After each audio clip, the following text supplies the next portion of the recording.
Hello children, welcome to a new edition of the same chapter, that is atoms and molecules.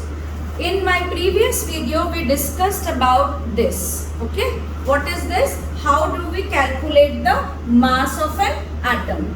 So in that I told you about how the mass of an atom were found by the scientists with the help of carbon-12 atom. Now this table is very important for all of you to learn in order to know the further dimensions of the chapter. आज का हमारा जो topic है वो है What is a molecule? तो आप लोगों ने शुरू में ही लड्डू केमिस्ट्री का पढ़ा था. तो एक छोटा सा लड्डू यहाँ बनाते हैं.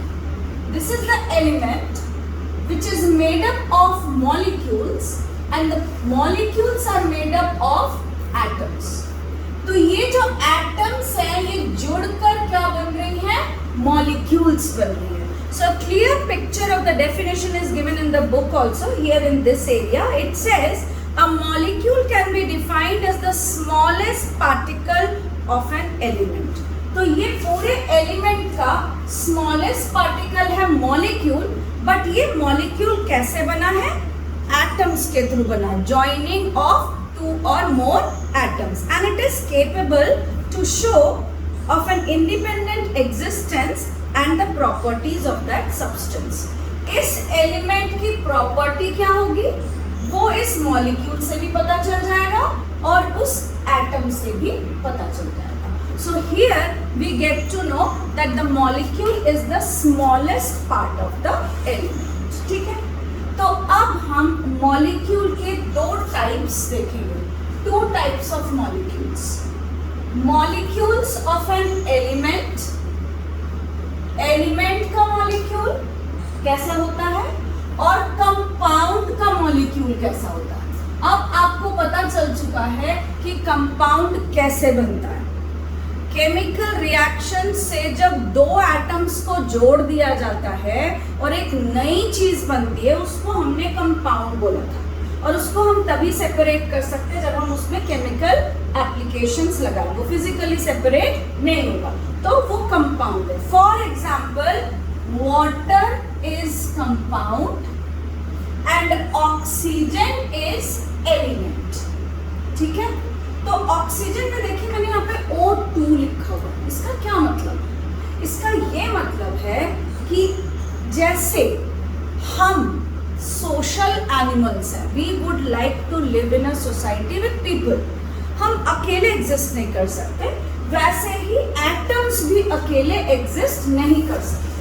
अगर मैं एक ऑक्सीजन एलिमेंट की बात करूं तो इसके जितने भी एटम्स हैं ये आपस में जुड़कर एग्जिस्ट करते हैं. उसी तरीके से ऑक्सीजन जो मॉलिक्यूल बनता है, दो एटम ऑफ ऑक्सीजन को जुड़कर बनता है. ये एटम है और ये मैंने O लिख रखा है. तो ये एक ऑक्सीजन है, ये दूसरा ऑक्सीजन है. इनके बीच की बॉन्डिंग होगी स्ट्रॉन्ग और वो दोनों आपस में जुड़कर रहेंगे, तभी उनकी एग्जिस्टेंस पता चलती है. तो जब एलिमेंट में, ये रहा एलिमेंट, इसके एटम्स जुड़कर क्या बना रहे हैं? मॉलिक्यूल बना रहे हैं. इस तरह के एलिमेंट्स में अगर हम मॉलिक्यूल को देखते हैं तो वो क्या कहलाएगा? Element, molecule of that element. ठीक है? यहाँ पे कंपाउंडिंग मिला है. देखो सिंगल ऑक्सीजन, ऑक्सीजन ऑक्सीजन के साथ जुड़ रहा है, एटम्स ऑफ द ऑक्सीजन. तो ये क्या बनाएगा? ऑक्सीजन का मॉलिक्यूल बनाएगा. हाइड्रोजन हाइड्रोजन के साथ जुड़ रहा है, तो ये क्या बनाएगा? हाइड्रोजन का मॉलिक्यूल बनाएगा. नाइट्रोजन नाइट्रोजन के साथ जुड़ रहा है, तो ये क्या बनाएगा? नाइट्रोजन का मॉलिक्यूल बनाएगा. तो ये सारे क्या हैं? Elements. Okay, now coming to the molecules of the compound. Compound में डिफरेंट एटम के डिफरेंट मॉलिक्यूल्स ज्वाइन होंगे. जैसे इस कंपाउंड में इट्स क्वाइट विजिबल, एक हाइड्रोजन, दूसरा एलिमेंट कौन सा है? ऑक्सीजन. तो डाल्टन की थ्योरी भी वही है और जे प्राउस्ट का भी एक ही लॉ है कि ये सब होल नंबर्स में ज्वाइन होते हैं इन अ प्रॉपर रेशियो. तो यहाँ पे होल नंबर क्या है? 2 for hydrogen and 1 for oxygen in the ratio 2:1. ये तो आपको पता है। अब ये मॉलिक्यूल ऑफ द कंपाउंड क्या है?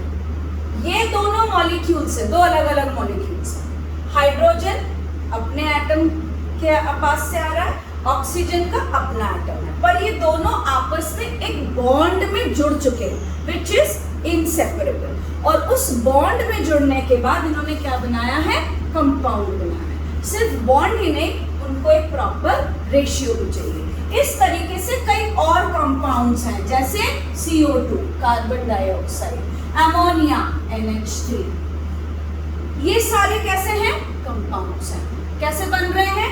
डिफरेंट एटम्स है, डिफरेंट एलिमेंट्स के हैं, बॉन्ड बन रहा है और आपस में जुड़ रहे हैं in a proper ratio. So I hope it is clear now what is elements and compounds and the relative molecules in that. जब हमें मॉलिक्यूल्स के बारे में पता चल जाता है तो हम उसका मॉलिक्यूलर मास निकाल सकते हैं, ठीक है। Now coming to the next part of the chapter, here we get to know the molecular mass. Check here.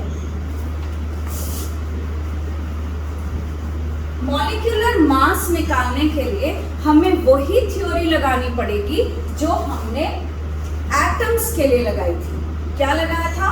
Balance, if you remember, balance बनाया था। एक तरफ हमने कार्बन 12 के पार्ट्स रखे थे और दूसरी तरफ हमने उतने ही नंबर ऑफ से एनी एक्स एटम रखा था। जब वो बैलेंस हो जाता है तब हम उसका मास निकालते हैं। This is what we did. Now in the same manner what we are going to do, suppose हमें बोला जाता है इस कंपाउंड का मास बताओ कितना है, तो इस कंपाउंड का मास किससे बना है? 2 हाइड्रोजन से बना है और 1 ऑक्सीजन से बना है। जब हमने हाइड्रोजन को वजन किया था तो हमें मिला था कि 2 हाइड्रोजन, 1 हाइड्रोजन 1U का है, तो 2 हाइड्रोजन है तो 2U हो गए। और ऑक्सीजन का कितना था amount, mass 16U। This was found with the help of carbon 12 particles of the atom. तो अब हमारे पास टोटल मास कितना हो गया हाइड्रोजन का? 18U. I told you what is U. This is the unit by which we measure the mass of an atom. इसको हम AMU भी लिख सकते हैं, U भी लिख सकते हैं। तो hydrogen and water will combine, hydrogen and oxygen will combine to form water, और वाटर का मॉलिक्यूलर मास क्या है? 18U. तो इसलिए मैं आपको बोल रही थी अभी जब मैं स्टार्टेड द चैप्टर, आपके लिए ये टेबल याद करना बहुत जरूरी है, because here you get all the atomic masses. आप थोड़ी ना बैलेंस लेकर वजन करने बैठोगे, आपको तो वजन करके दे दिया गया है, आपको क्या करना है? याद रखना है कि जिसका वजन इतना है, इसका वजन इतना है। चलिए, तो इस टेबल में से हम कुछ कंपाउंड्स बनाते हैं and let us see what is the molecular mass of such compound. So let us come here to this part. यहाँ पे है हाइड्रोजन, कार्बन, नाइट्रोजन, ऑक्सीजन, ठीक है। तो हम यहाँ पे बनाते हैं मैग्नीशियम ऑक्साइड, क्लियर। तो मैग्नीशियम ऑक्साइड का फॉर्मूला है MgO। तो रेशियो क्या है? 1:1। 1 Mg 1 ऑक्सीजन के साथ जुड़ रहा है। कितना दिया हुआ है यहाँ पे एटॉमिक मास मैग्नीशियम का? 24। यहाँ पे मैग्नीशियम ऑक्सीजन का एटॉमिक मास कितना दिया हुआ है? 16। टोटल करके हमें कितना मिलता है? 40। So total mass of magnesium oxide will be 40U. This is how we take out or find out the molecular mass of any element also or any compound. Compound तो आपको समझ में आ गया। Element मैंने आपको बताया था ऑक्सीजन O2 है। कैसे निकालेंगे हम इसका molecular mass? 2 ऑक्सीजन है, O plus O। एक ऑक्सीजन का 16 है, दूसरे का भी 16 ही है, तो कितना हो गया? 32। ओके, सो अगर हमारे पास मॉलिक्यूल है वो एलिमेंट वाला मॉलिक्यूल है, मतलब यहाँ पे दूसरा कोई और जुड़ा नहीं है, उसी एलिमेंट का मॉलिक्यूल बना है, तो हम उसको भी टोटल करके निकाल सकते हैं। कंपाउंड है तो हमें भी उसका टोटल करके निकालना पड़ेगा. But the main thing is that you are suppose to learn this by heart. Now this is to be done positive. अब इसके बाद का जो टॉपिक है उसमें हमें पता करना है एटॉमिसिटी. ये कोई सिटी नहीं है रहने वाला, ना ही इसमें इलेक्ट्रिसिटी आती है. ये एटॉमिसिटी है. एटॉमिसिटी मतलब कितने एटम्स जुड़ रहे हैं और उसी से हम उसकी एटॉमिसिटी को पता कर सकते हैं. Late us see what is the actual thing of atomicity. अभी मैंने आपसे बोला, अच्छा एटॉमिसिटी के लिए आपको पता होना चाहिए मोनो. मोनो का मतलब होता है सिंगल, वन. ठीक है. डाई का मतलब होता है टू. ट्राई का मतलब होता है थ्री. टेट्रा का मतलब होता है फोर. और पॉली का मतलब होता है मोर देन फोर को हम पॉली में काउंट करेंगे. ओके. तो अब ये जो मैंने नंबर्स लिखे हैं इसी के अकॉर्डिंग हम डिटेक्ट करेंगे mono atomicity, di atomicity, tri atomicity. ठीक है. तो एर्गन एक ऐसा एटम है जो अकेले एग्जिस्ट करता है.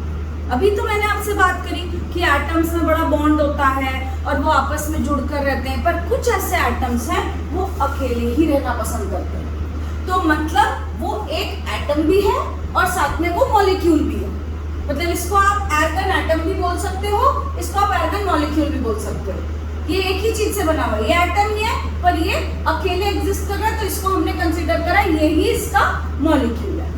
अकेला है तो ये किस में आ जाएगा? मोनो एटॉमिक है. इसकी एटॉमिसिटी क्या होगी? 1. तो इट इज मोनो एटॉमिक. ये मॉलिक्यूल भी है, ये एटम भी है, ध्यान रखिएगा.